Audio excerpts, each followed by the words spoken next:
முதலெல்லாம் வானதிய எப்படியாவது பாண்டி கல்யாணம் பண்ணிறணும். அவங்களுக்கு பிரச்சனையே இருக்கக்கூடாது அப்படிலாம் நம்ம யோசிச்சோம். இப்ப வானதிய மட்டும் பாண்டி கல்யாணம் பண்ணிறவே கூடாது அப்படின்னு யோசிக்க வச்சுட்டாங்க இந்த வானதி அப்படின்னு நினைக்கிறவங்க மறக்காம கமெண்ட்ல சொல்லுங்க. இப்போ வானதியோட வீட்லயும் பாண்டிக்கே கல்யாணம் பண்ணி வச்சிரலாம். இவ அடங்க போறது கிடையாது. கழுதைய கல்யாணம் பண்ணி வச்சுருவோம் அப்படின்னு சொல்லிட்டு முடிவெடுத்துட்டாங்க. அத பாண்டிக்கு இப்போ தலைவலி வந்து சேர்ந்துருச்சு அப்படின்னு தான் சொல்லலாம். இப்ப பாண்டி வந்து யோசிக்கிறது என்ன அப்படின்னா, கல்யாணம் பண்ணிட்டா எந்த வீட்ல கூட்டிட்டு வந்து உட்கார வைக்கிறது, எந்த ரூம்ல உட்கார வைக்கிறது அப்படிங்கிறது தான் இப்ப பஞ்சாயத்தா இருக்குது. ஆனா இந்த வானதி வந்து என்ன சொல்றாங்க அப்படின்னா, நிலா வந்து உண்மையாவா கல்யாணம் பண்ணிட்டு வந்தாங்க. அவங்கள வந்து வெளியில போக சொல்லு அப்படின்ற மாரி சொல்றாங்க. ஆனா நிலாவுக்கு அந்த வீட்ல எல்லா உரிமையும் இருக்குது. சட்டப்படி சோழன வந்து கல்யாணம் பண்ணியிருக்காங்க தான். அதனால அவங்க கண்டிப்பா அந்த வீட்ட விட்டு போறதுக்கான வாய்ப்புகள் வந்து இல்ல. அது மட்டும் இல்லாம நிலாவுக்கும் சோழன் மேல கொஞ்சம் காதல் வந்துருச்சு அப்படின்னு சொல்லி தான் நெனைக்கிறேன். ஏன்னா, ஓப்பனா எதுவுமே சொல்லல அப்படின்னாலுமே, அ அப்பப்ப வந்து வெளிப்படுத்துறாங்க இல்லையா? அதனாலேயே கண்டிப்பா நிலாவுக்கு சோழன பிடிச்சிருக்கு. குறிப்பா நம்ம புருஷன் பொண்டாட்டியா பொங்கல் ஜாமான் வாங்கிட்டு வருவோம், பொங்கலுக்கு பொருளெல்லாம் வாங்கிட்டு வருவோம்னு நான் கொஞ்சம் கூட எதிர்பார்க்கவே இல்ல அப்படின்னு சொல்லி சொல்லும்போது, நிலா வந்து இந்த நேரத்தில ஏதாவது சொல்லியிருப்பாங்க. யார் புருஷன், யார் பொண்டாட்டி அப்படி இப்படின்னு ஏதாவது சண்டை போட்டுருப்பாங்க. ஆனா, அமைதியா தான் இருந்தாங்க. மனசுக்குள்ள கொஞ்சம் சந்தோஷமா இருந்துச்சு. ஸோ, அதனால தான் சொல்றேன். அடுத்த டிவோர்ஸ் கண்டிப்பா இவங்களுக்கு போகும்போது கண்டிப்பா டிவோர்ஸ் வேண்டாம் அப்படின்னு நிலா சொல்றதுக்கான வாய்ப்புகள் இருக்குது. அதனால அந்த வீட்ட விட்டு நிலா போகணும்னு அவசியமே கிடையாது. உண்மையா நாங்க லவ் பண்ணோம், முறைப்படி கல்யாணம் பண்ணோம் அப்படிங்கிறத விட, எப்படியோ கல்யாணம் பண்ணாலும், அதுக்கப்புறமா ஒருத்தருக்கு ஒருத்தர் விட்டு குடுத்து எவ்வளோ உண்மையா வாழ்றாங்க அப்படிங்கிறதுல தான் இருக்குது. ஆனா பாண்டிக்கு இதுக்கு சாத்தியமே கிடையாது அப்படிங்கிறது மட்டும் தெரியுது. என்னதான் வந்தாலும் இந்த வானதி தொட்டதுக்கெல்லாம் வந்து குறை சொல்லிட்டே இருப்பாங்க. பாண்டியோட நிலைமை கொஞ்சம் கஷ்டம் தான். சரி இப்ப என்ன பண்றாங்க அப்படின்னா, வீட்ல இத பத்தி பேசுறாங்க. சரி வானதி கிட்ட வந்துட்டு பாண்டி என்ன சொல்றாங்கன்னா, "ஒரு நல்ல நாள் பார்த்துட்டு நானே சொல்றேன் வானதி. இப்ப இத பத்தி நீ எதுவும் பேச வேண்டாம். நான் வீட்ல கலந்து பேசிட்டு சொல்றேன்னு சொல்லிரு உங்க வீட்ல" அப்படின்னு சொல்லி சொல்லிடுறாங்க. ஸோ இப்ப வீட்ல வந்து எல்லாருமே இத பத்தி தான் பேசுறாங்க. அப்போ நடேசன் கிட்ட நிலா வந்து கேட்குறாங்க, "என்ன அங்கிள் வானதியோட வீட்ல கல்யாணம் பண்ணி வச்சிடலாம் அப்படின்னு சொல்லியிருக்காங்களாம். இப்போ நம்ம சேரன் அண்ணனுக்கும் சந்தா ரெடியா தானே இருக்காங்க. அதனால பேசாம அவங்களையும் சேர்த்துட்டு நம்ம கல்யாணம் பண்ணி வச்சிரலாமா?" அப்படின்னு சொல்லிட்டு சொல்றாங்க. நானும் அத தாம்மா யோசிச்சேன். ஒரே மேடையில வந்துட்டு 2 பேர் கல்யாணத்தையும் முடிச்சிடலாம் அப்படின்னு சொல்லிட்டு. இப்போ நம்ம இந்த வீடு நம்ம சொந்த வீடு. இங்க கல்யாணம் வச்சா எவனும் வந்து எதுவும் கேட்க போறது கிடையாது. அதனால அப்படியே பண்ணிடலாமா அப்படின்னு சொல்லி சொல்றாங்க. ஜெயராம் இருந்துட்டு அப்படி வைக்கப்படுறாங்க. உடனே நிலா இருந்துட்டு, "என்னண்ணே இப்படி பண்ணிடலாமா?" அப்படின்னு சொல்லிட்டு பேசிட்டு இருக்கும்போது, பாண்டி மட்டும் அமைதியா இருக்கிறாங்க. "என்னடா பாண்டி நீ மட்டும் அமைதியா இருக்கிற? உங்க வீட்ல வானதியோட வீட்ல ஒத்துக்கிட்டாங்களாம். இதுக்கு மேல உனக்கு என்ன வேணும்? ரொம்ப ஹாப்பியா இருக்க வேண்டியது தானடா?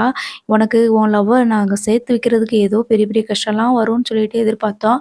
ஆனா எதுவுமே கிடையாது. நல்லபடியா முடிஞ்சிருச்சுல்லடா. இதுக்கு மேல என்ன வேணும்?" அப்படின்னு சொல்லி சொல்றாங்க. "அதெல்லாம் ஒண்ணும் இல்லடா" அப்படின்னு சொல்லிட்டு பாண்டி சொல்லும்போது, நிலா இருந்துட்டு, "என்ன பாண்டி என்ன யோசிக்கிறீங்க? சொல்லுங்க. எதுவானாலும் சொல்லுங்க" அப்படின்னு சொல்லி சொல்றாங்க. அதுக்கு பாண்டி இருந்துட்டு, "அதெல்லாம் ஒண்ணும் இல்ல. அ இல்ல பணம் எல்லாம் தேவைப்படும்ல. கல்யாணம்னா திடீர்னு நம்ம கல்யாணம் பண்ணி வைக்க முடியுமா? இப்ப தான் நம்ம எல்லாருமே கொஞ்சம் கொஞ்சமா பணத்த சேர்த்து அந்த கடைய லீஸ்க்கு எடுத்திருக்கோம். ரூ. 3,00,000 செலவு பண்ணி. உடனே வேணும்னா எப்படி பண்ண முடியும்? அதுதான் கொஞ்சம் யோசனையா இருக்கு. ஃபர்ஸ்ட்டு அண்ணனுக்கு வேணா கல்யாணம் பண்ணிட்டு, அதுக்கப்புறம் நான் பண்ணிக்கிறட்டுமா?" அப்படின்னு சொல்லி சொல்றாங்க. உடனே சோல் வந்துட்டு, "என்னடா சொல்ற? எதுக்கு இப்படி யோசிக்கிற? கல்யாணம் தானடா! அதுக்கு ஆகுற செலவு எல்லாத்தையும் நான் பார்த்துக்கிறேன் போதுமா?" அப்படின்னு சொல்லி சொல்றாங்க. "என்னத்த நீ பார்க்க போற? கொஞ்சம் அமைதியா இரு. அப்படியே எல்லாத்தையும் சொல்லிருவான். ஆனா ஒண்ணும் செய்ய மாட்டான்." அப்படின்னு சொல்லிட்டு மறுபடியும் அவங்க 2 பேருக்குள்ள பேசிக்கிட்டு இருக்கிறாங்க. அப்ப நிலா இருந்துட்டு, விடுங்க பாண்டி. அதான் அவங்க நல்ல நாள் பார்த்து பொண்ணு பார்க்க வர சொல்லியிருக்காங்கல்ல. வேணா என்கேஜ்மெண்ட் வேணா பண்ணி வச்சுருவோம். அதுக்கப்புறம் கல்யாணம் வச்சுக்குவோம். சரியா?" அப்படின்னு சொல்லி சொல்றாங்க. சரி இது கரெக்ட்டா இருக்குது. நான் வேணா இத பத்தி அவங்க வீட்ல பேசுறேன்." அப்படின்னு சொல்லி சொல்றாங்க. "இல்ல நம்ம எல்லாருமே சேர்ந்து போய் பேசுவோம். அதுதான் கரெக்ட்டா இருக்கும்." அப்படின்னு சொல்லிட்டு பாண்டி கிட்ட வந்து நிலா சொல்றாங்க.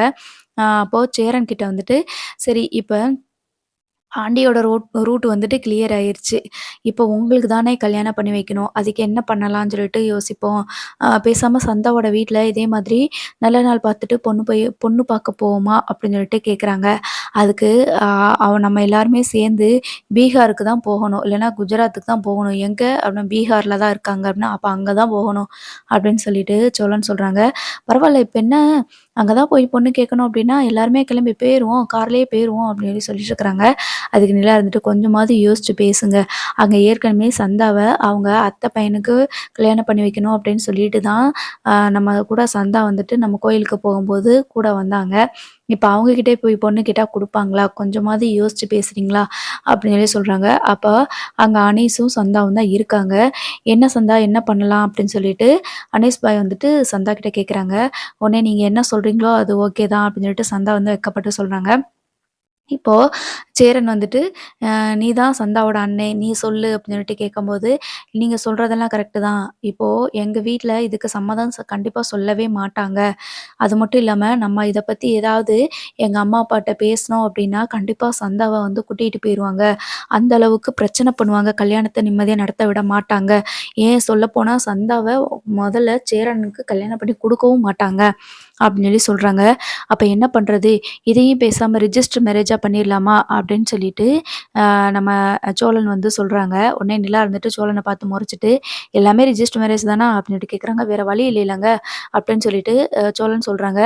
அப்போ நிலா இருந்துட்டு சேரன் கிட்ட, "இதுவும் சரியான ஐடியாவா தான் இருக்குது. இப்போ சந்தாவோட குடும்பத்தில எல்லாரையும் சொல்லி கூப்பிட்டு நமக்கு கல்யாணம் பண்ணணும்னு ஆசை தான். ஆனா, அவங்க யாருமே வந்து ஒத்துக்க மாட்டாங்க. அப்போ பேசாம சந்தாவும் மேஜர் தான். நீங்க 2 பேரும் ரிஜிஸ்டர் மேரேஜ் பண்ணிக்கோங்க. அதுக்கப்புறம் சிம்பிளா கோயில்ல வச்சு கல்யாணம் பண்ணிருவோம். அதுக்கப்புறமா யாருமே வந்து என்ன பண்ணாலும் ஒண்ணுமே பண்ண முடியாது." அப்படின்னு சொல்லிட்டு நிலா சொல்றாங்க. "என்ன அங்கிள் சரிதானா?" அப்படின்னு சொல்லிட்டு கேட்கும்போது, "என்னமோ பார்த்துக்கோங்க. ஏதாவது பிரச்சனை கிரச்சனை பண்ணிறாம. அவிங்கலாம் பல விதத்துல பல மாதிரி பண்ணுவாய்ங்க. அவிங்களலாம் நம்பவே கூடாது." அப்படி இப்படின்னு சொல்லிட்டு நடேசன் சொல்றாங்க. இருந்தாலும், "இத்தன பேர் இருக்கிறோம்ல, நம்மள மீறி அவங்க ஏதாவது பண்ண முடியுமா? அதெல்லாம் நம்ம பார்த்துக்கலாம்." அப்படின்னு சொல்லிட்டு சோழன் சொல்லிட்டு இருக்கிறாங்க. இப்போ அடுத்ததா வந்து என்ன பண்றாங்கன்னா, சேரனுக்கும் சந்தாவுக்கும் சிம்பிளா ஒரு ரிஜிஸ்டர் மேரேஜ் பண்ணிட்டு, கோவில்ல கல்யாணம் பண்ணி வைக்கிறாங்க. கல்யாணம் பண்ணி வைக்கிற மாதிரி பிளான் பண்றாங்க. அதுக்கப்புறமும் பாண்டி வந்துட்டு அதுக்கப்புறமுமே அமைதியா தான் இருக்கிறாங்க. "என்ன பாண்டி, சேரன கல்யாணம் முடிச்சதுக்கப்புறம் அடுத்து உன்னோட கல்யாணம் தான். ஏன் உன் முகத்துல சந்தோஷத்தையே காணோம்?" அப்படின்னு சொல்லிட்டு சோழன் வந்து கேட்குறாங்க. "அதெல்லாம் ஒண்ணும் இல்லடா" அப்படின்னு சொல்லிட்டு பாண்டி அங்கருந்து எந்திரிச்சு போயிர்றாங்க. ஸோ, இப்ப வானதி வந்து கால் பண்ணி, "என்னடா என்ன பாண்டி எப்போ பொண்ணு கேட்டு வரீங்க? டேட் குறிச்சிட்டீங்களா?" அப்படி இப்படின்னு சொல்றாங்க. "இல்ல, நாங்க வந்து உன்னைய பொண்ணு கேட்டு வாரோம் தான். ஆனா இப்போதைக்கு என்கேஜ்மெண்ட் மட்டும் பண்ணிக்குவோம். அதுக்கப்புறமா எங்க அண்ணனுக்கு கல்யாணம் பண்ணதுக்கப்புறமா நம்ம கல்யாணத்த வச்சுக்கலான்னு இருக்கிறோம். இப்போ சந்தாவோட வீட்லருந்து யாருமே வரமாட்டாங்க. அவங்க கிட்ட யார்ட்டயும் சொல்லவும் இல்ல. சிம்பிளா ரிஜிஸ்டர் மேரேஜ் பண்ணிட்டு அதுக்கப்புறம் கோயில்ல கல்யாணத்த வச்சுக்கலாம் அப்படின்ற மாதிரி தான் பிளான் பண்ணியிருக்கோம்." அப்படின்னு சொல்லி சொல்றாங்க. "அப்படியா? அதே மாதிரியே நம்மளும் வச்சுக்கலாமே!" அப்படின்னு சொல்லி சொல்லும்போது, உடனே பாண்டி வந்துட்டு, "இல்ல அதான் முதல்ல அவங்களுக்கு கல்யாணம் முடியட்டும். அதுக்கப்புறம் நம்ம கல்யாணம் வச்சுக்கலாம்." அப்படின்னு சொல்லி சொல்றாங்க. "என்ன பாண்டி ஒரே நேரத்தில எல்லாத்தையும் முடிக்கலான்னு பார்த்தனா, இப்போ எங்க அம்மா என்ன சொன்னாங்க தெரியுமா? நம்மளோட கல்யாணத்த கிராண்டா பண்ணணும்னு சொல்லிட்டு இருக்காங்க." அப்படின்னு சொல்லி சொல்லும்போது, பாண்டிக்கு இன்னும் பயங்கரமா வந்து டென்ஷன் ஆகுது. இவங்க என்ன கல்யாணத்துக்கு பெரிய செலவா இழுத்து வச்சுருவாங்க போல இருக்கே அப்படின்னு சொல்லிட்டு, "சரி நல்ல நாள் பார்த்து உன்னைய பொண்ணு கேட்டு வாரோம். அதுக்கப்புறம் மத்த விஷயங்கள்லாம் பேசிக்கலாம்." அப்படின்னு சொல்லி சொல்லும்போது, இந்த வானதி கேட்கவா போறாங்க. "இல்ல கல்யாணம் தான் பண்ணணும்." அப்படி இப்படின்னு சொல்லிட்டு ஏதாவது ஒரு ஏழ்றைய கூட்டுவாங்க. அதுக்கப்புறம் தான் இங்க ரூம் பஞ்சாயத்து வரும் அப்படின்னு சொல்லிட்டு எதிர்பார்க்குறேன். சரி, தொடர்ந்து பார்ப்போம் என்னதான் நடக்குதுன்னு.